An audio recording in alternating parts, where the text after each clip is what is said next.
em Mateus.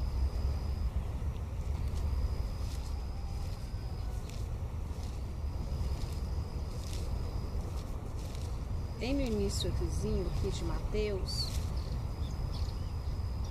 João dá testemunho de Cristo. E João disse assim, lá em Mateus 3, versículo 11 ao 12. Eu vos batizo com água para arrependimento, mas aquele que vem depois de mim é mais poderoso do que eu, cujas sandálias não sou digno de levar. Ele vos batizará com Espírito Santo e com fogo. A sua pá ele a tem na mão e limpará completamente a sua eira. Recolherá o seu trigo no celeiro e queimará a palha em fogo inextinguível. Então, essa linguagem espiritual, essa linguagem do reino, essa linguagem da oração em línguas, é o fogo para queimar toda a palha dentro de nós, para limpar a eira e para queimar em fogo inextinguível tudo aquilo que nos impede de estarmos junto do trono da graça, tudo aquilo que causaria vergonha em nós, diante de Deus. O Espírito Santo veio com esse batismo, o batismo do Espírito Santo e com fogo, como nós vimos lá em Atos 2, pousou sobre cada um uma língua como de fogo, e todos ficaram cheios do Espírito Santo e começaram a falar em outras línguas segundo o Espírito concedia a cada um. Então essa linguagem é para nos ajudar, a nos tirar de um lugar de fraqueza para um lugar de força no Pai. Paulo disse, quando eu sou fraco, aí é que eu sou forte em Deus. Por quê? Porque na nossa fraqueza, quando o Espírito Santo nos mostra aquilo que nós precisamos ajustar diante de Deus, aquilo que nós precisamos mortificar a nossa carne, exatamente no lugar daquela fraqueza, o fruto do Espírito é manifesto. Então é naquela fraqueza que manifesta o poder de Deus, porque nós declaramos e reconhecemos que somos necessitados da presença de Deus, que nós precisamos de Deus para nós sairmos daquele lugar de fraqueza. Então essa linguagem maravilhosa, o Espírito Santo tem o prazer de dar a todo aquele que crê, Em Marcos, capítulo 16,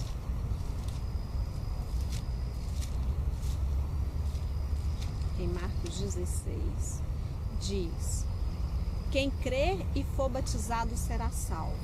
Quem porém não crer será condenado. Estes sinais hão de acompanhar aqueles que creem. Em meu nome expelirão demônios, falarão novas línguas, pegarão em serpentes, e se alguma coisa mortífera beberem, não lhes fará mal algum. E se impuserem as mãos sobre os enfermos, estes ficarão curados.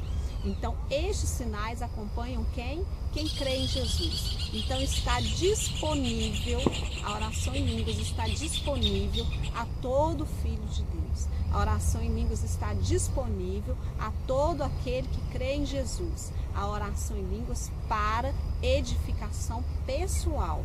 Lá em 1 Coríntios, capítulo 14.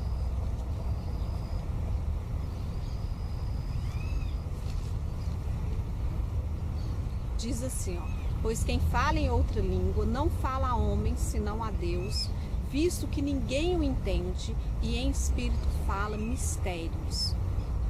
Que mistérios são esses? Os mistérios que estavam ocultos desde a fundação do mundo, os mistérios a respeito da minha vida, da sua vida, porque a nossa vida está oculta e escondida com Cristo, mas quando Cristo se manifestar, então também seremos manifestados em glória.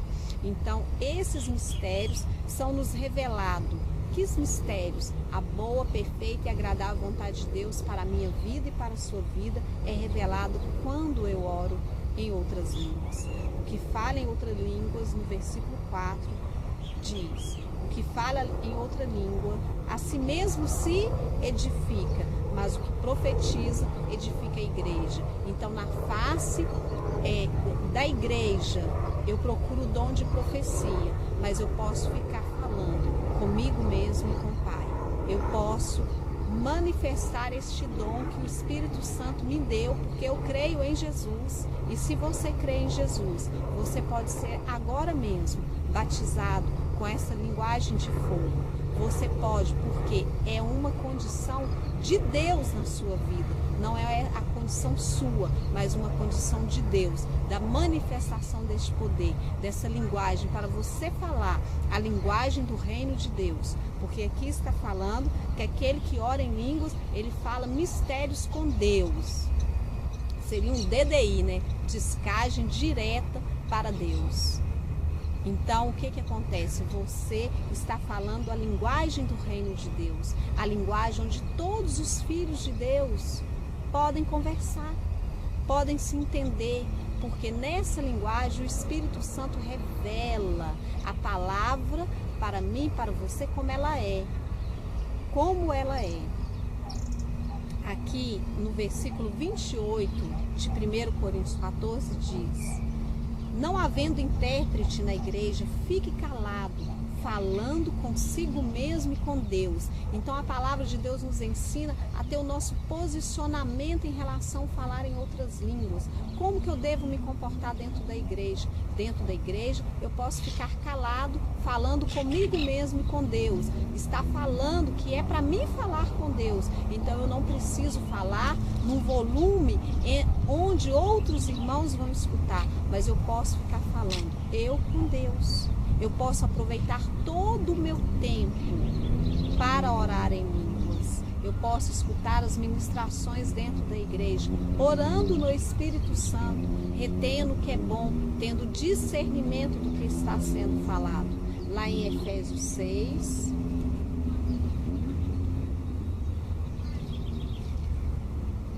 Efésios 6, 18. Diz assim: com toda oração e súplica, orando em todo tempo no Espírito, e para isso vigiando com toda perseverança e súplica por todos os santos. Então essa condição me é dada para que eu possa orar em todo tempo. É o que em Efésios 6,18 está falando. Orando em todo tempo no Espírito. Orar no Espírito é orar em línguas. Em 1 Coríntios 2, diz assim, 2,12: ora, não temos recebido o Espírito do mundo, e sim o Espírito que vem de Deus, para que conheçamos o que por Deus nos foi dado gratuitamente. Disso também falamos, não em palavras ensinadas pela sabedoria humana, mas ensinadas pelo Espírito, conferindo coisas espirituais com espirituais. Então não é português, não é inglês, não é francês. É uma linguagem ensinada pelo Espírito Santo. Então aqui em Efésios, quando fala que eu posso orar o tempo todo no Espírito, eu posso orar nessa condição, onde o Espírito Santo está falando as suas palavras na minha boca. Quando? Em todo o tempo. Em todo o tempo eu posso orar em línguas, em todo o tempo eu posso ser edificada. O Pai não faz acepção de pessoas, então Ele não vai dar este dom da edificação para alguns e deixar outros sem esse dom, porque é da vontade de Deus que todos nós, como seus filhos, sejamos edificados. Amém? Em Judas 20...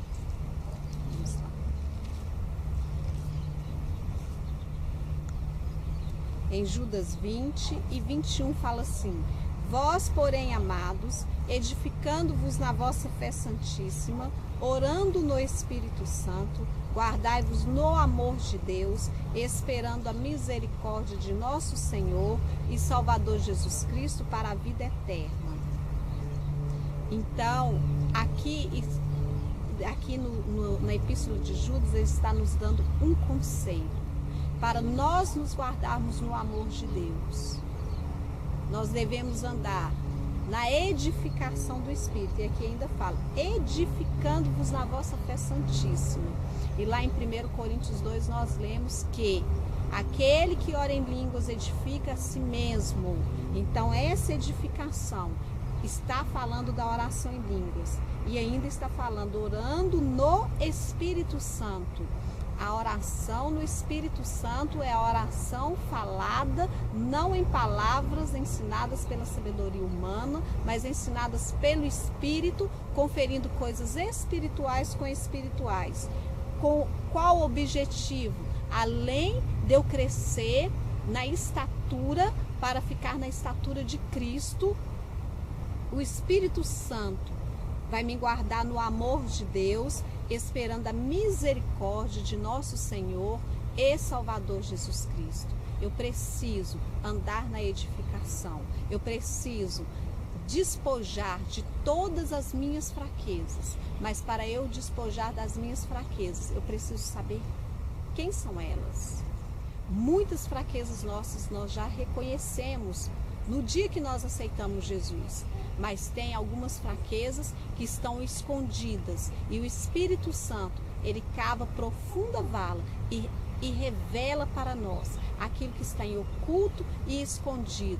Para quê? Para que nós possamos crescer, desenvolver a nossa salvação com temor e tremor, e para que nós possamos operar não só em palavras ensinadas pela sabedoria humana, mas ensinadas pelo Espírito Santo de Deus, com manifestação do poder de Deus.